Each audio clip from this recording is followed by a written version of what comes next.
Assalamualaikum warahmatullahi wabarakatuh. Selamat pagi anak ibu. Bagaimana kabarnya hari ini? Semoga dalam keadaan sehat ya.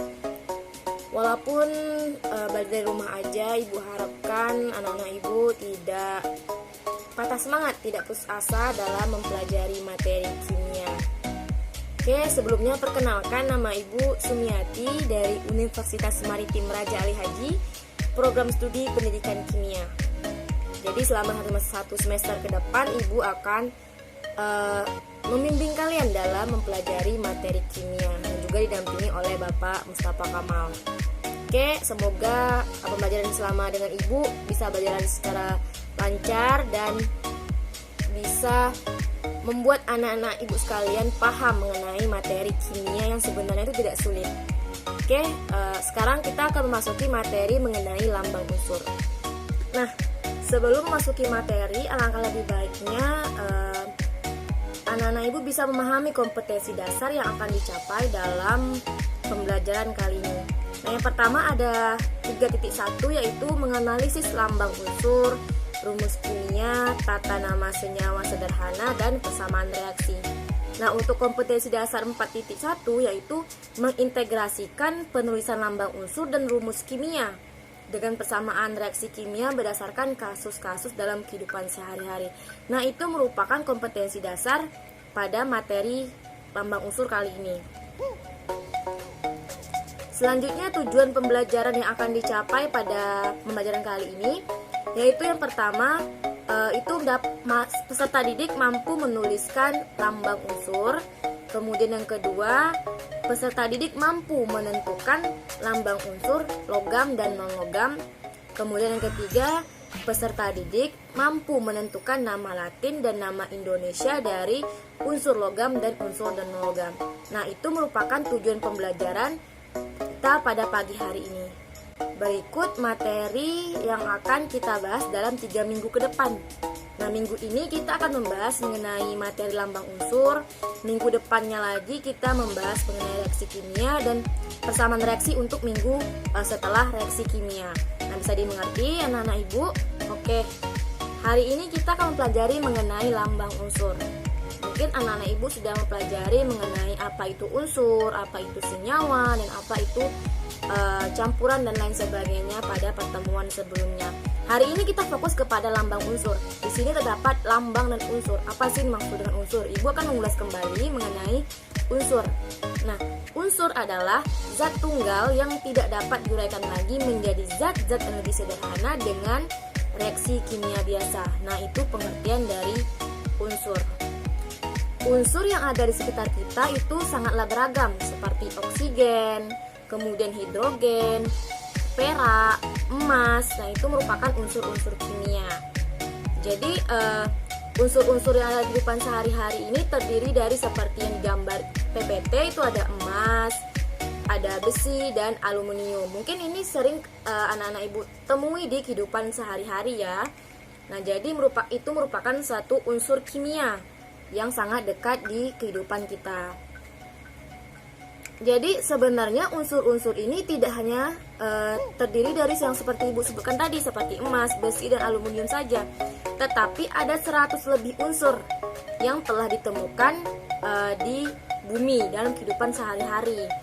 Jadi ada pengelompokan unsur-unsur dalam satu sistem periodik unsur, di mana pengelompokan unsur itu disusun berdasarkan sifatnya, yaitu ada sifat logam, kemudian sifat non-logam, dan semi-logam.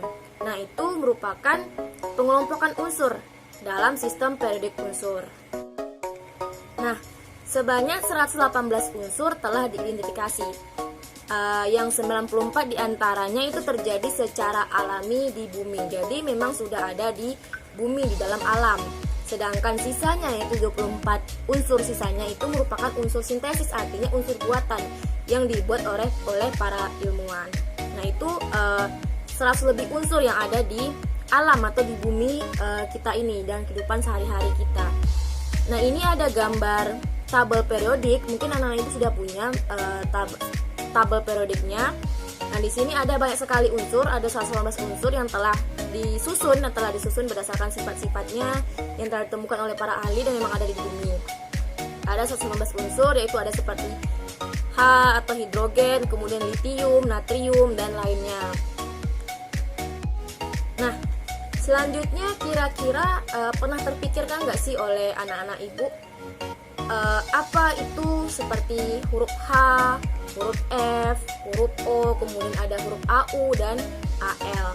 Nah, kira-kira itu apa sih? Apa itu F, apa itu H, apa itu O, dan apa itu yang lainnya? Jadi, huruf F, huruf H, kemudian huruf O, AU, dan AL ini merupakan lambang unsur. Nah, itu yang dimaksud dengan lambang unsur. Artinya lambang dari nama-nama unsur. Yang akan kita bahas hari ini yaitu tentang lambang unsur kan. Jadi F, H, O, AU, dan AL itu merupakan lambang unsur. Lambang unsur yang mempunyai nama gitu. Kalau F berarti itu fluor, kemudian H itu hidrogen, O oksigen, kemudian aluminium. Nah, apa sih kegunaan dari lambang unsur ini? Mungkin sesuatu yang telah kita buat pasti punya kegunaan tersendiri. Begitu juga dengan lambang unsur. Nah, jadi lambang unsur ini digunakan untuk menuliskan unsur secara singkat. Selain itu juga untuk mempermudah mengingat nama unsur tersebut dan memudahkan dalam menuliskan senyawa kimia. Jadi kegunaan dari penulisan lambang unsur ini tidak lain tidak bukan itu hanya untuk memudahkan pembaca atau pembelajar mengenai nama unsur tersebut. Kemudian juga mampu lebih singkat menuliskan dalam buku tentang unsur-unsur kimia. Nah, selanjutnya mungkin anak-anak ibu sekalian sudah menonton video dari Bapak Mustafa Kamal tentang lambang unsur juga. Ada beberapa ilmuwan yang menggagas mengenai lambang unsur. Nah, di sini ibu fokus kepada ilmuwan yaitu John Jacob Berzelius. Nah, ini merupakan salah satu tokoh ilmuwan kimia yang mengusulkan tentang pemberian lambang berupa huruf untuk masing-masing unsur. Ini terjadi pada tahun 1813. Jadi John Jacob Berzelius ini mengusulkan untuk memberikan memberikan lambang berupa huruf untuk masing-masing unsur. Nah, di mana usulan dari John Jacob Berzelius ini dipakai hingga sekarang ini, yaitu terdapat pada tabel-tabel periodik. Nah, setelah mengetahui apa itu unsur dan apa itu lambang unsur dan siapa penggagas dari lambang unsur, selanjutnya kita memasuki mengenai aturan dalam menuliskan lambang unsur itu sendiri. Nah, ini menurut John Jacob Berzelius, di mana John Jacob Berzelius ini mengemukakan aturan dalam penulisan lambang unsur. Yang pertama yaitu nama unsur yang digunakan diambil dari bahasa Latin. Jadi nama unsur itu seperti Fe atau verum itu merupakan bahasa Latin. Jadi verum itu adalah bahasa Latin. Kemudian selanjutnya, jika suatu unsur itu dilambangkan dengan satu huruf, maka harus digunakan huruf kapital. Contohnya seperti oksigen. Oksigen dilambangkan dengan O.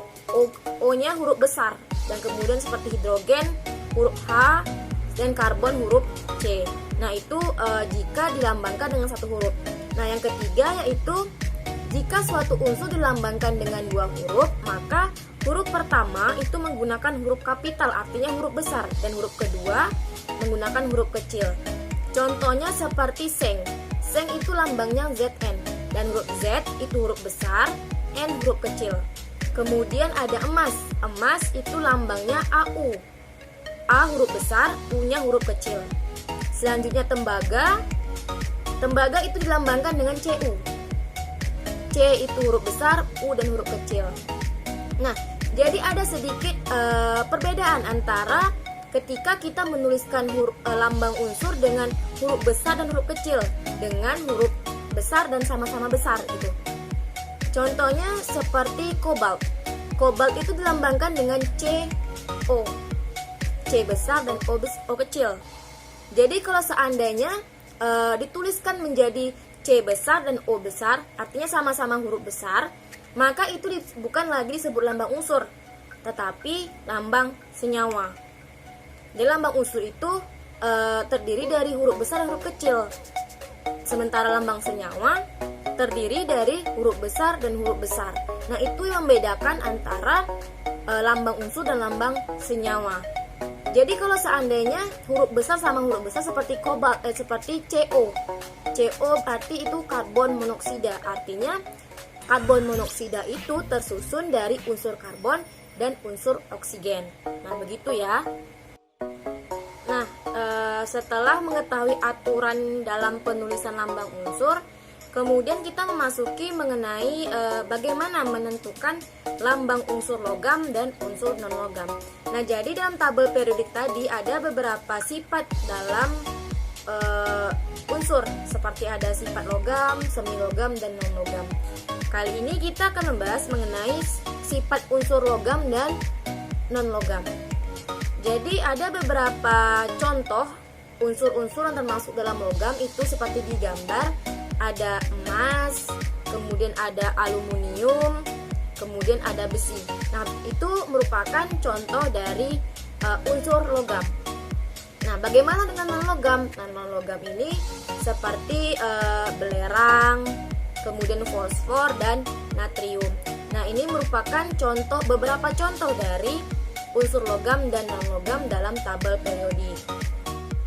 Selanjutnya mengenai penulisan penamaan lambang unsur.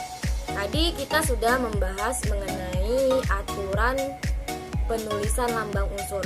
Salah satunya itu yang poin pertama itu menggunakan bahasa Latin. Nah, kenapa sih harus bahasa Latin gitu? Mungkin kenapa nggak tidak bahasa Inggris saja atau bahasa Indonesia saja? Nah, jadi bahasa Latin ini digunakan sebagai nama unsur dan unsur dalam tabel periodik. Bahasa Latin ini digunakan karena dia merupakan bahasa ilmiah di Eropa pada abad 19 Masehi.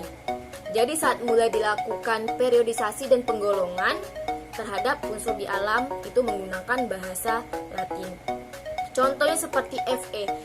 Mungkin Fe itu adalah lambang unsur dari besi. Kenapa lambang unsurnya tidak B aja? Besi kata awalnya B. Kenapa tidak menggunakan B aja sebagai lambang unsurnya? Nah, kembali lagi ke aturannya gitu. Aturannya harus menggunakan bahasa Latin. Karena nama besi dalam bahasa Latin adalah ferrum, maka simbolnya adalah Fe. Besi, lambang unsurnya adalah Fe. Selanjutnya menentukan nama Latin dari Indonesia unsur non-logam dan logam. Oke, kita bahas yang pertama unsur logam. Di sini contohnya itu nama Indonesia dari aluminium, nama Latinnya adalah aluminium, lambang unsurnya Al. Selanjutnya ada barium, nama Latinnya barium, lambang unsurnya Ba.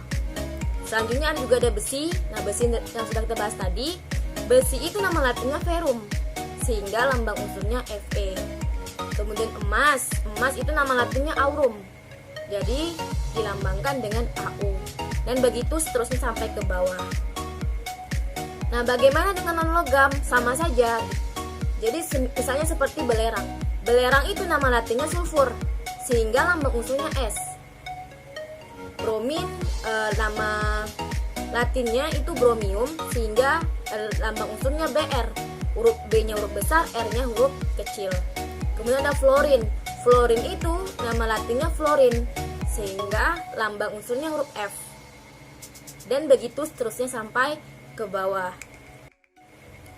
Nah, setelah Ibu jelaskan mengenai lambang unsur, kemudian penamaan dari lambang unsur, kemudian ada menentukan nama Indonesia dan nama Latin dari unsur logam dan non logam.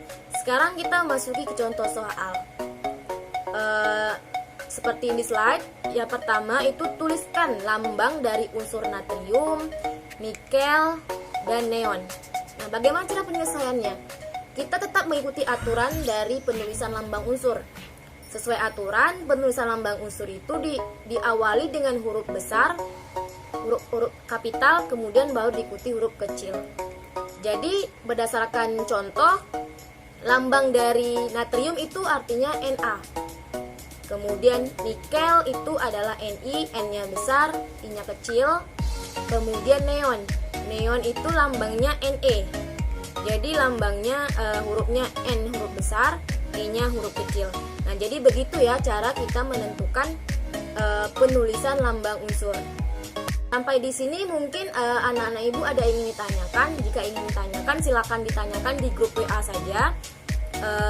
Nanti bisa langsung di chat di grup WA mengenai pertanyaan-pertanyaan yang sekiranya kurang dimengerti mengenai materi lambang unsur. Jadi setelah memahami ini ada sedikit tugas nih untuk anak-anak ibu. Linknya ada nanti ibu berikan di grup WA. Silakan nanti diisi tugasnya melalui Google Form. Nah, perhatikan deadline-nya. Diharapkan anak-anak ibu bisa mengumpulkan dan mengerjakan tugas mengenai lambang unsur ini dengan baik. Nah, mungkin itu saja yang dapat ibu sampaikan mengenai materi lambang unsur. Minggu depan kita membahas mengenai reaksi kimia, lanjutan dari materi ini. Jadi ibu harapkan materi hari ini tidak dilupakan begitu saja. Minggu depan akan ibu bahas, akan ibu ulas lagi, akan ibu ulang mengenai materi ini. Jadi jangan dilupakan materi hari ini. Minggu depan kita masuki reaksi kimia ya. Ibu harapkan kalian juga belajar mengenai materi reaksi kimia. Jadi ketika ibu menjelaskan, kalian punya dasar dalam memahami materi reaksi kimia.